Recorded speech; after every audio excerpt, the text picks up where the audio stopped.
Here in Portugal, it's cloudy and windy, but as we know, it can change because, especially if it's windy, it can just blow all the clouds away, and maybe the afternoon will be a blue sky. We don't know. Anyway, we decide not to go north. We decide to stay here till Monday because Monday night we are invited from Martijn and Ronia. He's the Dutch German couple with red T3 that was featured in the movie Vanlifers. Um, they opened 1 year ago, I think, hostel. It's called Hostel on the Hill. It's not far from Sagres. And yeah, we've been invited there because they will come back after their holidays and reopen the hostel, and will be nice to see them. And then from Tuesday, we continue to our plan and we go north. We just will drive a little bit more. Uh, Today, I thought I want to speak about what van life taught, taught me. Um, it's not something that is related to van life. I think it's related to probably all the tiny house movements and so on. Uh, for sure, the first things that I get as lessons because of the last 6 years and the way we live is that less it's better. That doesn't mean that we don't own anything. We own something, but it's strictly what we need. Um, is better because we don't have to take care of many things. Because I think it's more even, I don't know, sort of a pride to be able to know that you don't need too much object and stuff in order to be happy. Let's say, even if the word happy is not really easy to use, but I know that um, before, when I was living in Sofia, for example, I had a for rent a big apartment, and I think that at that time the happiness it was like a with a lot of peaks, and then the day after it can go straight down. Usually the peaks were related to uh, not all the time, but most of the time to buy something for myself, something that I might not need. I remember I had a plasma TV, and probably just a couple days after, I wasn't interested anymore in the plasma TV. It seems kind of stupid, but so the level of happiness it wasn't constant. It was just highs and lows. And in order to get all the highs, I think that I was uh, kind of forced to buy something, and doesn't matter what, something that will put again on the high my own existence. Um, of course, living in a van or in a tiny house will not allow you to have a plasma, and that's for good because we don't have the space where to put it. So we have to live in a confined space. So we have to make sure that we have only the things we need, and it's good to know that we don't need that much. Uh, I had a lot of clothes, yes, because working in the office, for example, or in a studio, um, nobody probably liked to go 2 days in a row with the same t-shirt or with the same clothes on.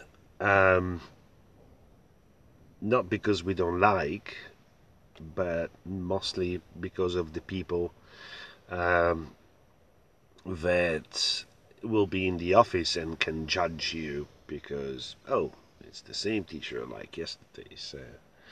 Even if you're clean, it's not about hygiene. And now we have two bags, one bag each, and we're pretty much happy with that.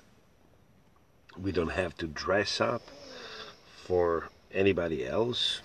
So, um, so that's one of the lessons that I had. The second one, and that's more related to uh, living in a van as a couple, is communication. Probably before, um, in my relationship, I'm half Sicilian, so you know that in Sicily we try not to talk. So that was the main thing, that even with some issue in the relationship, I was always trying to avoid the talking. And what happened is that you avoid, and at some point, one of the two will explode. So we don't want to have any explosion inside the van. So what mainly Mel as well taught me, it was to communicate more. Communication is the only key in order to live together in a confined space and share this space and share the life we live. Um, we have and we had discussion and fight like every normal couple, but I think the difference that we try, as we see the beginning of the fire that can cause the explosion, we just try to speak up and speak about the problem. And yeah, that worked really well because we're going on 6 years together in a van with a very cute dog, and we didn't kill each other. So communication, that's what living in a van taught me in the last 6 years. Um, and the last thing that Vanlife taught me is not to spend time thinking about problems, but always trying to think about the solution. We've been in several shit situations during the last 6 years. Um, if we think about this situation now, it's even, we can even make fun. But when we were in that situation, wasn't fun at all. And yeah, what I learned is there's no point on thinking too much about the problem because that will not generate any solution. There's no point in spending time blaming yourself or anybody else for the situation you're in.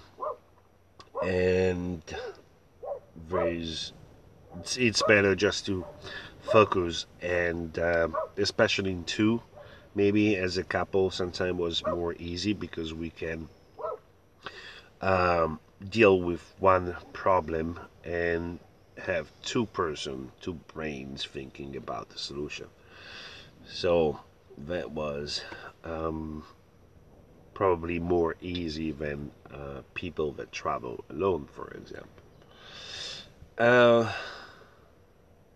and I think that pretty much 99.9% we get out from this situation, and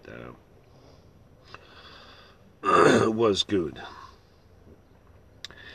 So, yeah, these were the, let's say, three things that I got as a lesson living the lifestyle we live. And I'm so glad. I'm so glad I got these things. Because even if one day we will stop, um, I would like to be able to use these lessons in order to have a better life. As now I think it's much better than my previous one. Okay, that's it, guys. I don't know. This morning was like that. Uh, maybe because I woke up in the night to a I watch a movie. By the way, it's really interesting movie. It's called The Square. It's a Swedish movie. It's really interesting. I really love it. And we're gonna be here today working. Uh, Even if it's cloudy, we can charge slightly inside the van with the solar panel, but the backup will be the fast Wi-Fi cafe that is nearby. So we have the option just to go there, use the plug, and use the Wi-Fi. That's it. Thank you for watching. See you tomorrow for a new week, Monday. Take care, guys.